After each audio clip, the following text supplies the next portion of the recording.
அம்மா ஹாஸ்பிட்டலைஸ் ஆகிருக்கிறப்போ நீங்கள் என்ன பண்ணீங்க? பிரைம் மினிஸ்டர் வந்து நீங்கள் வந்து அம்மாவை பார்க்கணுன்னு கேட்டிருந்தா அங்கே பார்க்க விடாமல் யார் உங்களை பிளாக் பண்ணியிருப்பாங்க? வித்யாசாகர் ராவையும் வெங்கையா நாயுடுவை மட்டும் அனுப்பிச்சிங்க. நீங்கள் ஏன் வரல? நீங்கள் ஏன் ட்ரை பண்ணவே இல்லை? அப்போ அப்போசிஷனாக லீடராக இருந்த ராகுல் காந்தி வந்தார், வந்து ட்ரை பண்ணி பார்த்தாரு, வந்து விசிட் பண்ண அவங்களை எப்படியாவது மீட் பண்ணுறதுக்கு பார்த்தாரு. பட் நீங்கள் கொஞ்சம் கூட எந்த ஸ்டெப்பும் எடுக்கலையே.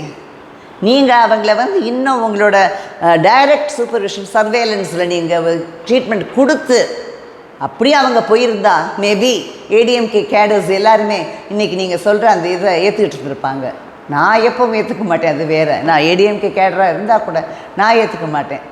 எனக்கு நிறைய விஷயம் இப்போது ஸ்டார்டிங்கில் பிடிக்காது. பட் எனக்கு அதுவும் ஒரு என்னோடய மைண்டில் இருக்கிறது என்ன, நீங்கள் ட்ரீட்மெண்ட்டுங்கிறது அம்மாவுக்கு இன்னும் கொஞ்சம்